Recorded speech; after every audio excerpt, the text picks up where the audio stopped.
vamos ter a apresentação da defesa de TCC da Angélica. A Angélica fez um trabalho muito bom, um trabalho impecável. Ela tem bastante conhecimento de causa, é algo que já pesquisa, é uma pessoa que conhece profundamente o tema e fez um trabalho excelente. E hoje nós estamos aqui para ver a apresentação da Angélica desse trabalho e agradecer aos dois professores convidados, o professor Fernando Henrique, que é psicólogo e especialista em testes e é professor da nossa especialização, e o professor Anderson Santiago, também é psicólogo e especialista em psicologia junguiana.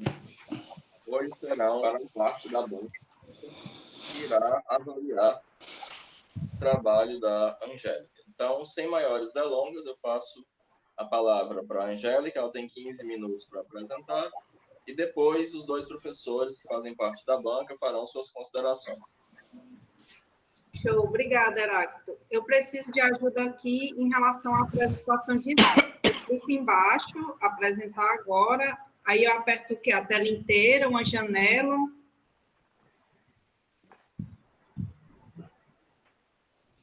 Liga o microfone, Heráclito. Apresentar agora, eu acho. Wellington, como é que faz aí, Wellington? Deixa eu ver aqui a tela inteira. Tu vai apresentar a partir do PowerPoint ou a partir da onde? Eu acho que a tela inteira. Já. PDF. É um PDF? Uhum. Tá aberto no próprio navegador? Deixa eu ver aqui. Tá no computador. Deixa eu ver. Bota a tela inteira para ver o que é que acontece. Acho que é essa a opção. Vocês estão vendo alguma coisa? Não. No caso da apresentação em tela inteira, vai cobrir toda a tua tela e você não vai se ver, viu, Angélica? A gente vai te ver, mas tu não vê a gente. Certo. Acho que... Estão vendo? Pronto, apareceu. Sim. Apareceu? É um slide azul. Eu não estou vendo vocês, nem estou me vendo, realmente. Pronto. Então, vocês estão vendo os slides, eu vou começar, tá bom? Tá. Tá. Então, boa tarde a todos, né? Vou estar começando aqui a apresentação do meu trabalho. O título dele é Solução Espiritual para Doença Espiritual. Confissão e participação nas associações de 12 passos. Né? É um tema que eu tenho muito carinho, né? Eu comecei a estudar sobre os 12 passos na graduação, foi o meu TCC na psicologia e continuei estudando no percurso da especialização, né?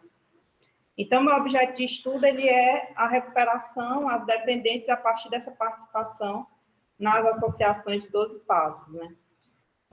Que é uma diversidade, né? Os 12 passos, eles é uma programação utilizada no AA, primeiramente, né, que surgiu em 1935, no NA, que surgiu em 1953, o AA em relação às drogas, né, o AA em relação ao álcool, o NA em relação às drogas, existem outras associações como o DASA, que diz respeito à dependência de amor e sexo, o CODA, que é em relação à codependência, né, os comedores compulsivos, os jogadores anônimos.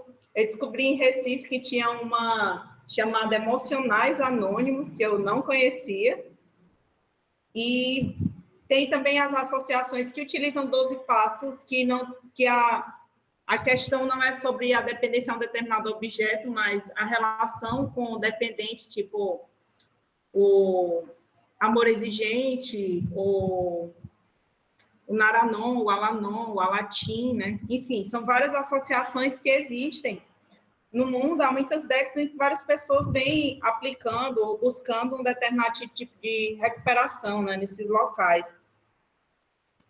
No Brasil, atualmente, pelo menos da última vez que eu tinha pesquisado, né, tinha em torno de 11 mil reuniões semanais do AA e 4.600 reuniões em torno, né, de narcóticos anônimos. Atualmente, eu não tenho certeza como que está isso, porque com a pandemia aumentou os números virtuais, diminuiu os números de grupos presenciais, né? E aí eu foquei nessas duas primeiras por serem as maiores e por eu ter a literatura, né? A e NA. E para mim me chamava a atenção o fato de ser uma realidade que opera, né? E muitas vezes é ignorada pelos cursos de psicologia, enfim. Eu queria falar que isso existia, né? Então, eu me perguntava como que eu poderia entender essa solução, né? Já que todas elas têm um lema em comum que fala sobre uma solução espiritual para uma doença espiritual. E elas em comum, o foco, né, durante a especialização foi mais em relação às práticas, né? As práticas que são sugeridas, que diz respeito à frequência às reuniões, o apadrinhamento e a prática dos 12 passos. Essas reuniões, elas possuem uma grande variedade de formatos, algumas delas são de partilha, outras de leitura, estudo de literatura, né? Existem formatos diferentes de acordo com as irmandades, né? Por exemplo, a reunião tem um determinado formato em que o partilhador está numa cabeceira de mesa, né? No NA, as pessoas estão sentadas em círculo, né? Algumas têm um intervalo, outras não têm, né? Aqui no Brasil, a temática dessas partilhas, elas são pessoais, né? São confissões do dia a dia, enquanto que na América Latina eu pude presenciar reuniões que as partilhas eram sobre um determinado tema, todas, né?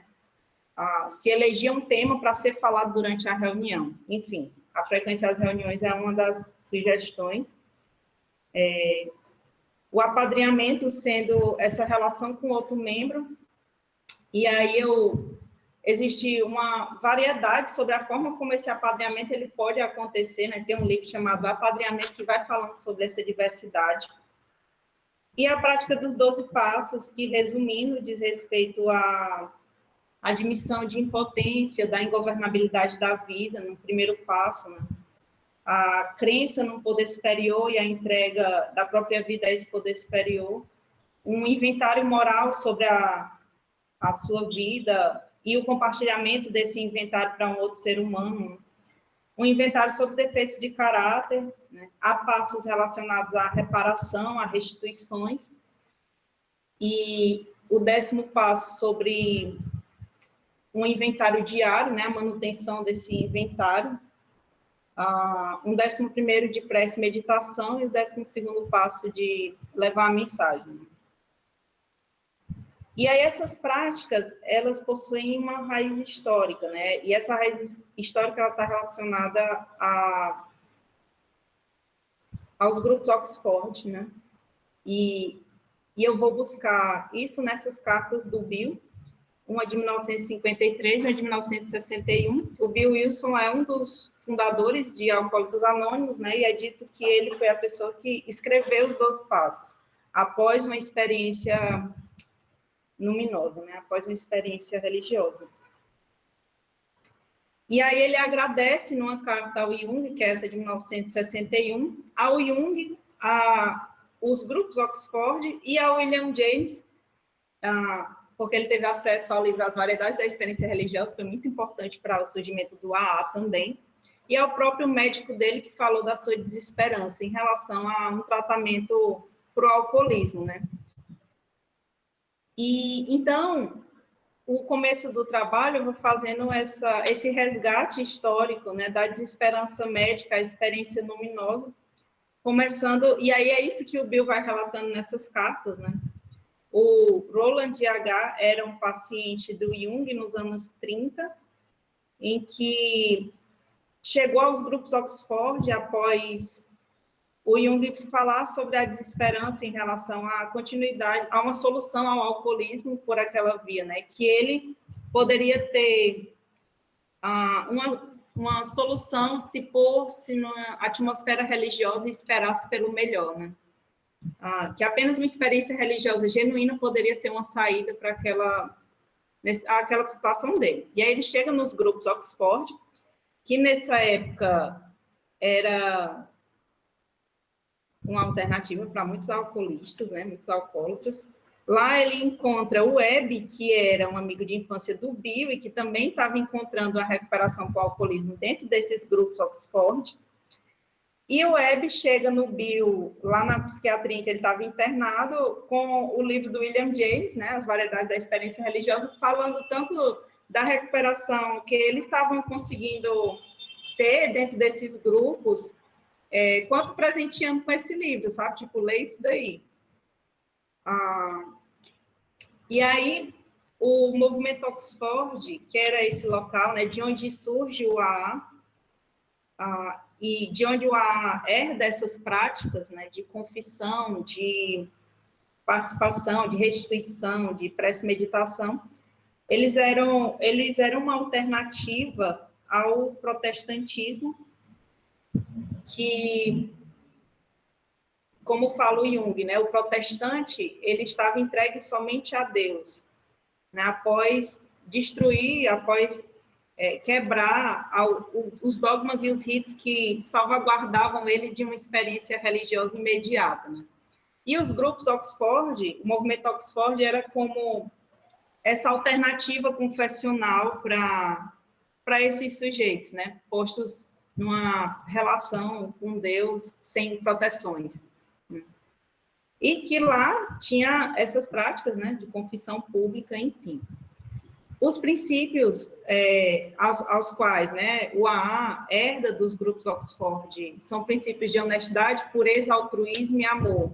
E essas práticas que eu já citei de ajuda mútua, confissão pública, que é chamado de compartilhamento, a restituição e a meditação. E na época, tinham 3 grupos que eram específicos para os ébrios, né, e que eu acho que foi já em 1935 que esses 3 grupos se diferenciaram do movimento Oxford, formando o AA. E aí eu apresento primeiro esse contexto histórico, né, do surgimento do AA e dessas práticas que são sugeridas, e retorno à literatura que eu fui tendo acesso ao longo da especialização e também já na graduação, procurando entender o que era uma doença espiritual, né? Assim, como que eu poderia ler esse conceito, assim? E então, eu fui observando a dependência enquanto algo que estava relacionado a uma dimensão religiosa, à medida que eu fui tendo acesso a alguns autores, né? Desde o Jung, na carta que ele responde ao Bill, falando que... Ele responde a essa carta, né, que o Bill manda agradecendo a participação que o Jung não sabia que tinha, né, ao surgimento do AA, e o Jung responde que realmente ele fez essa sugestão de pôr-se na atmosfera religiosa, que a experiência religiosa era uma possibilidade, que isso era possível através de um ato de graça, do contato com os amigos, ou através de uma autoeducação da mente, né. Essa carta, ela me chamou muita atenção. A Von Franz, no Psicoterapia, tem um capítulo chamado Drogas na visão de Jung, né, em que ela vai falar sobre a questão das dependências como algo que toca essa dimensão também.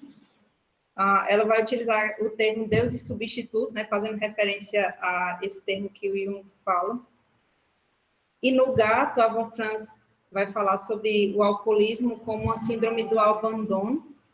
Inclusive, tem um determinado momento em que ela fala que, assim, o sucesso do AA diz respeito ao cuidado que se tem, né, um ao outro, tocando essa síndrome do abandono, né, esse cuidado intenso, essa atenção intensa. E aí, continuando, o Zoja tem um livro chamado Nascer Não Basta, em que ele vai falar que a toxicomania é uma tentativa de iniciação numa sociedade dessacralizada, já falha desde o princípio pela falta de consciência. né? Ele vai falar de uma iniciação, de uma tentativa de iniciação invertida, que começa pela morte para depois... Não, que começa pela ressurreição. Enfim, ele vai falar várias coisas.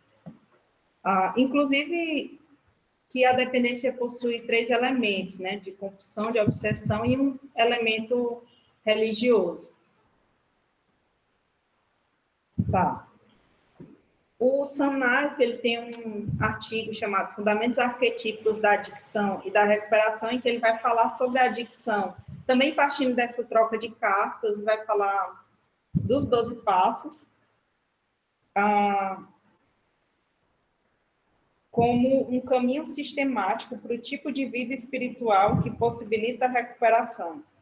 E ele vai falar disso como uma constante relação com a sombra e com o céu.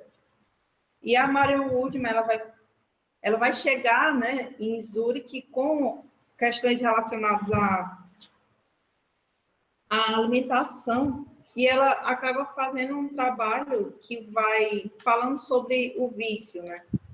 E ela toca esse assunto do vício, a perfeição, de uma realidade, de uma sociedade em que pede essa perfeição, e também reconhecendo um desejo por uma experiência religiosa de êxtase, né?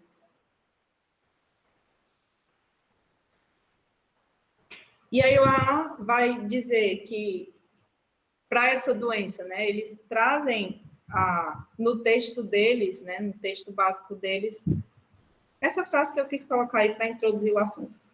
Ele diz, há uma solução. Praticamente nenhum de nós gostou da autoanálise, da destruição de nosso orgulho, da confissão de nossas falhas, indispensável ao êxito do processo. Mas vimos que isto realmente funcionava. E aí, assim, o Jung, ele vai falar sobre a confissão como uma primeira etapa do processo analítico, né? E é muito interessante, para mim, quando ele fala da confissão, daquele sujeito que confessa, né, os seus segredos e é devolvido à comunidade humana, livre do exílio moral do segredo individual. Que apresentar, expor uma determinada parte oculta do psiquismo o torna humano, que ele vai falar também sobre os mistérios partilhados, né, em contraposição a um segredo individual, a um segredo particular. E aí tem um tópico que eu coloquei também, chamado Porto Protetor para os Náufragos, em que eu vou falar sobre a participação em um credo religioso e um amparo a essa experiência imediata. Tem um determinado momento, lendo Jung, que eu fui surpreendida por ele dizendo, tipo assim, se você, assim, se é para se entregar uma alternativa de confissão, que faça isso sem reservas, né? Se você pertence aos grupos Oxford, enquanto for membro dele, resolva seus assuntos com o grupo, né? Quem sou eu perante Deus para poder trazer a cura ou a libertação, né? Digamos assim. E aí eu também coloquei um tópico com o título Inexplorável para sempre inexplorável, porque num processo analítico, é apenas a primeira etapa, né? Há etapas que vêm depois, há um esclarecimento, há educação e há um processo de transformação em que para todas essas coisas não existe um programa, né? Existem experiências individuais, né? E aí, nas considerações finais, eu comecei falando que a experiência imediata, ela não possui precedentes, né? E assim, eu comecei as considerações finais com esse assunto, né, com esse adendo, porque eu acho que ao longo da especialização, esse foi o que eu tive mais dificuldade de aprender, né? Não é que os 12 passos, eles operam um milagre, né? Eles Se você estiver participando, ali você vai encontrar recuperação inevitavelmente, né? Mas eu podia entender como um local, né, em que pudesse organizar uma experiência que, para ela, não há precedentes, né? Como um local de organização dessa experiência imediata.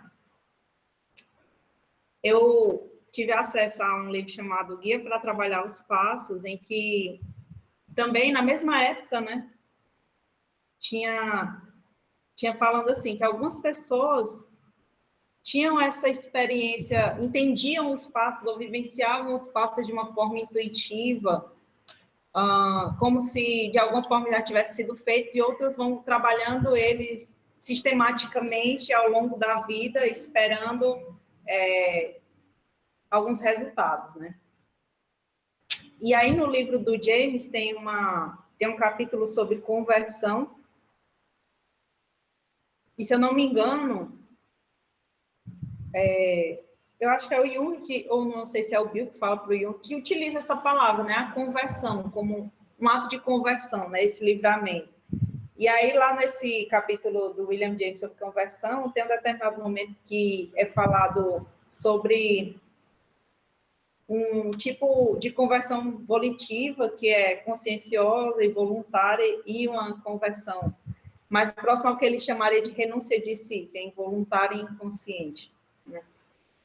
E aí eu até cito nas considerações finais sobre o exemplo do Bill, né, em que ele vai narrar essa conversão dele mais próxima dessa renúncia de si, como algo que o arrebatou, né? E o James quando ele vai falar sobre as conversões, ele vai falar sobre os alcoolistas, né, sobre essas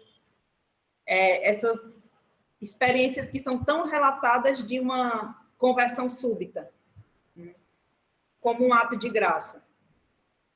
E, por fim, eu coloquei esse sinalizador, assim, de que eu vejo esse tema como um espaço fértil, né, em que eu possa dar continuidade a esse tipo de pesquisa, mas já pensando em algo mais, assim, no campo, tendo contato com esses relatos, enfim. O Variedades da Experiência Religiosa, ele foi um livro que me abriu os olhos para, inclusive, a possibilidade de continuidade da pesquisa, né, de uma forma mais pragmática sobre uma temática tão importante para mim, mas também tão delicada socialmente. E aqui são as referências, e é isso. Obrigada.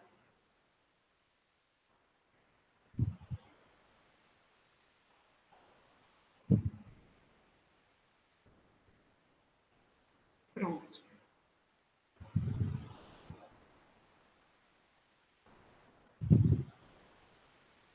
Bom, agora, obrigado, Angélica. Eu passo a palavra, tradicionalmente, a gente começa pelo professor de fora, né? Então, passo a palavra para o professor Anderson, né, para fazer. Tem 15 minutos para tecer comentários sobre o trabalho da Angélica. Boa tarde, gente. Angélica, eu quero te agradecer o convite, tá, para estar aqui. Fora aquela experiência toda que a gente tem com um grupo, poder ler o teu trabalho, poder participar dessa consideração sobre ele, para mim é uma honra. Tá? Tu trabalha um tema que, embora de modo imediato eu não trabalhe, mas me interessa sempre, né? Que é até que ponto, de certa forma, o que a gente considera de espiritual pode auxiliar, seja na prevenção, né, de uma tentativa de suicídio, seja na prevenção de adicções e outras experiências que podem colocar a pessoa em vulnerabilidade. E aí é bem bacana porque já tinha ouvido falar muito sobre os alcoólicos anônimos, né? E essas outras variações, inclusive essa dos emocionais anônimos, foi uma palestra que eu fui dar ano passado, e no mesmo local onde eu dei essa palestra funcionava a reunião deles, o que me deixou bastante assim até interessado em saber como funcionava, porque eu acho que 60% do público era do pessoal que participava das reuniões. Então, eu acho que encarar essa temática, que é algo que a gente realmente não vê, mesmo que seja como provocação na graduação, encarar ela como um tema é muito bacana e muito necessário hoje, né? Como a gente escutou da conversa com o Walter Mello, a produção sobre temas que nos interessam, né, no campo junguiano aqui no Brasil, ela precisa ser estimulada. E o teu trabalho ele vem para esse sentido. Primeiro, por apresentar de forma sintética como se estrutura o AA, né? Essa parte que você faz da vinculação da confissão, né? Da confissão de sua própria imperfeição, da sua própria possibilidade de incidir, né? Numa nova queda. Depois, essa do apadrinhamento e, por último, essa de uma partilha pública, né? E como a gente, olhando isso, né, a gente olha assim e fala, putz, se você já leu Prática da Psicoterapia, você não tem como você não fazer uma associação direta. Não tem como. E é interessante como isso... eu volto para a tua afirmação, como isso precisa ser estudado, porque tem um impacto psicológico em todo esse processo que não é acompanhado, né? Muitas vezes se ignora esse trabalho por se pensar assim, não tem um profissional de saúde ali dentro, então não me interessa, né? E aí você perde uma possibilidade de discussão. E para a maioria que provavelmente poderia não ter ciência, né? A relação direta disso com o próprio Jung, né? A participação do Jung na gênese desse projeto e em tudo que ele já pôde fazer desde 39, né? Desde antes de 39, mas assim, consolidadamente com a estrutura que a gente tem hoje desde 39. Então eu gostei muito do modo como tu foi construindo, como você foi amarrando cada relação. O Zó já é um autor que eu tenho o material dele, mas ainda não consegui parar para ler também. Já tive muita curiosidade sobre esse livro que você citou. O Davon Fraser é inegável, a nossa musa, né? Inspiradora. Não tem como não citar. Mas eu acho que o modo como tu foi colocando a maneira como o AA vai se construindo e relacionando isso com a prática da confissão como primeira etapa do processo psicoterapêutico, para mim foi o mais bacana. Porque deixou tudo amarrado, né? Você tem um bom orientador, então fica difícil, né, também. Mas ficou bem amarrado. O trabalho da Udma também é muito bom nesse sentido, né? O trabalho dela para a gente refletir essa necessidade, essa compulsão que leva a pessoa a desejar, né, a não conseguir, né, não desejar novamente, mais uma vez, a mesma experiência, essa repetição dessa experiência, e que é bem bacana, porque assim, o núcleo do teu trabalho, ele permite também te fazer uma extrapolação, se tu pensar isso para frente, com as demandas contemporâneas, né, que vem aí com essa juventude, com essas outras gerações, né, a milênio e tal, dessa necessidade de viver agarrado também com as redes sociais. Porque essa mesma compulsão que de alguma forma vai estar aqui, acontece também no jovem que não consegue desgrudar da rede social, né, que busca também compulsoriamente dar conta de alguma coisa que ele não consegue. Só que muitas vezes sem esse aparato, sem essa rede, né, sem uma pessoa sem um grupo que o acolhe, onde ele pode se abrir, sem uma pessoa que vai apadrinhar, que vai acompanhar, onde ele pode estar sempre procurando, e por último, né, sem esse espaço para que ele faça essa partilha, que ele se integre de alguma forma. Então, para mim foi muito massa. Eu gostei pra caramba do percurso. Cara, eu tenho isso para dizer. E o James, no final, né, só para dar aquela arrematada, enfatizando ainda mais esse lado espiritual, que é a discussão que de alguma forma, a gente precisa trazer também dentro do campo junguiano, né? Não só esse sentido do espiritual para o Jung, mas também essa descentralização do lugar do corpo, né? Da ideia de adoecimento psíquico como uma entidade em separado, né, para algo que está dentro da estrutura do sujeito, um processo de desadaptação, né, um processo que o coloca à margem, né, e por se sentir à margem, por se colocar desadaptado dentro dessa estrutura, ele acaba adoecendo. Então, teu trabalho bem enxuto, bem objetivo, apontando todos os tópicos e deixando a gente com uma certeza de que assim, o percurso foi muito bom. Então, eu te agradeço. Essa é uma consideração que eu posso fazer. De resto, o trabalho está muito bom. Tem o tempo ainda? Não, tá bom. Não tem problema não. Vamos lá, então. Passamos a obrigado às considerações do professor Anderson Santiago e vamos passar ao professor Fernando Henrique. Por favor, Fernando, pode falar. Oi, gente, boa tarde a todos. Boa tarde, Anderson, Heráclito, Angélica. Muito bom ver vocês de novo. Eu não tenho nem muitas palavras, né, assim, para colocar, mas o trabalho foi excelente, né? Eu achei perfeito, assim, muito adequado o tema e o tratamento do tema, né? Eu achei que pelo recorte e pela forma como o trabalho foi escrito, ele coube muito bem no artigo, né? Então, de fato, é um trabalho que tem um começo, um meio e um fim muito bem delimitado. Aquilo ao que tu se propôs estudar, né, foi muito bem esclarecido e ele revela, inclusive, esse aspecto psicológico primordial, né, que é o justo do confronto do homem com a sua própria limitação, com a sua sombra, com a sua inferioridade moral, né, que é algo que se repete historicamente de diversas formas, né. Da mesma forma que a gente tem os movimentos 12 passos, a gente tem a confissão cristã, a gente tem a psicoterapia, e essas coisas entre si conversam em ambientes em que a gente retorna à nossa forma mais humana, né, e assume que nós não somos melhores do que ninguém, né. Uma das coisas que, pensando no teu trabalho, né, durante o que tu escreveu e tal, era justo que uma coisa que o Jung falava muito era de que nós não somos deuses, né?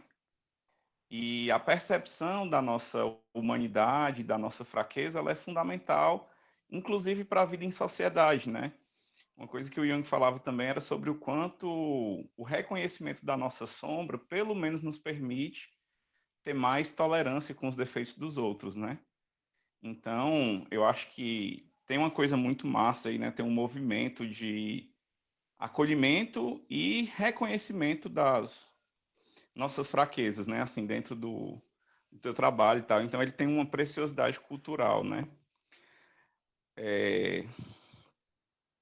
Do mais, eu acho que o tema dos alcoólicos anônimos e dos narcóticos anônimos é um tema muito periférico, né?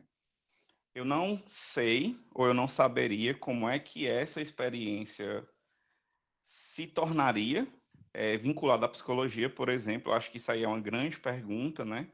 Por que é que não há um lugar de debate sobre isso? Ou o que foi que aconteceu historicamente para que esses lugares se separassem, né? Mas, de fato, a gente sabe que são duas coisas que não andam muito juntas.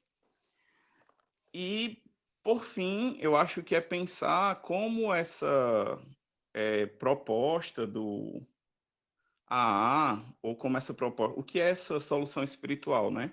Psicologicamente, para onde é que isso aponta, né? Ou qual é o desenvolvimento da personalidade que isso nos faz pensar, né? E como é que isso pode ser abordado de forma terapêutica, por exemplo, né? Assim, quando tu pensa nesse tema e tu pensa na clínica, por exemplo, né? Qual é o horizonte que tu teve ao escrever esse trabalho, né? E aí eu acho que essa talvez aí a grande consideração. Mas do mais é isso mesmo, assim, achei fantástico, muito, muito bom. Viu? Isso é uma pergunta, Fernanda, para a Angélica responder?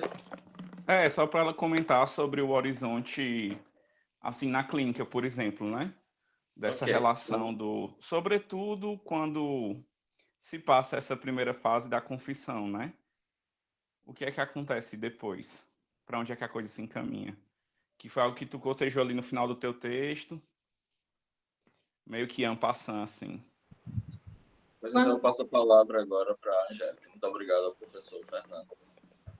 Obrigada. Fernando, quando tu me perguntou isso, eu lembrei imediatamente daquele texto da Von Franz sobre a dimensão religiosa da análise. Uhum.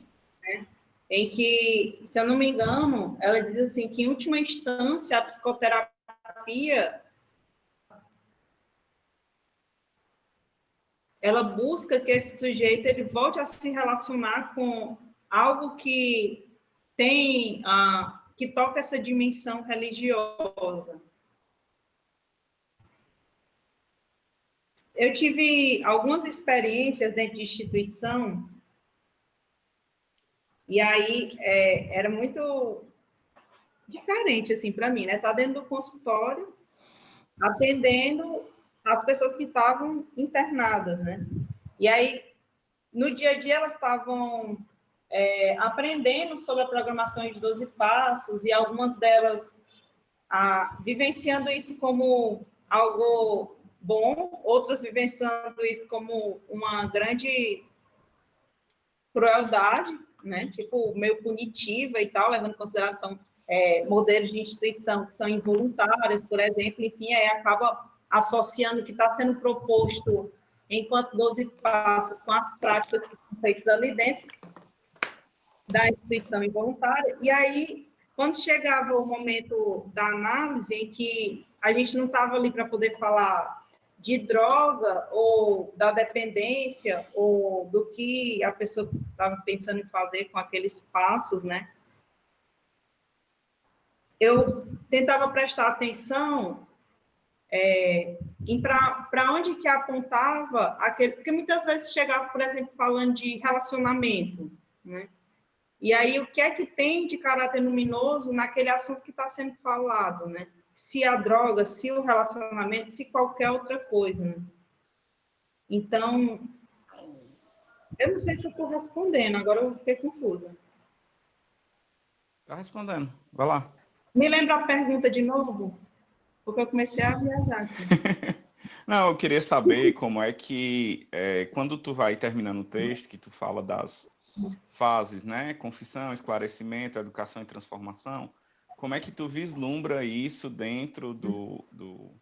Assim, o que é que acontece depois, né? Para uma pessoa que está no grupo, que participa das reuniões de 12 passos e o que é que vem depois, né? Quais são os vislumbres, principalmente pensando talvez assim na clínica, né? Na terapia e tal, porque tal hora esses espaços eles vão se encontrar, né? E vão se cruzar e tal.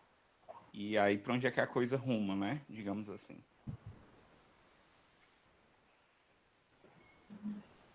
Eu não sei responder, não.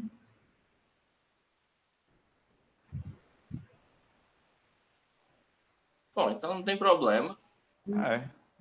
Não. Uma Até coisa que eu porque... pensei foi justo o texto que tu falou da Von Franz, né? A dimensão religiosa da análise. Era justo o texto que eu pensei em... Como é?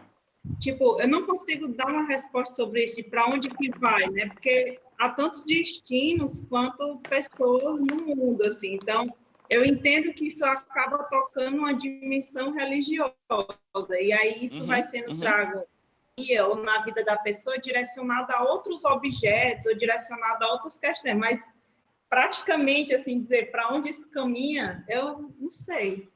Porque é tão individual que eu fico sem respostas, entendeu? Massa. Bom, então, diante das avaliações, né? Normalmente a gente se retira para ponderar a nota, mas eu acho que novamente não há necessidade, né? Não. Zero necessidade da gente fazer segredo de que a Angélica tirou um 10, né? O trabalho está excelente, muito bom. Agradeço a participação de todos, agradeço especialmente a participação do professor Anderson, do professor Fernando, e parabenizar a Angélica por um trabalho muito bem feito, né? E é Gente, isso, gente. obrigada por vocês aceitarem, né? Estar aqui comigo. Então, é isso. Até mais, gente. Uma boa tarde a todos e mais uma vez, parabéns, Angélica.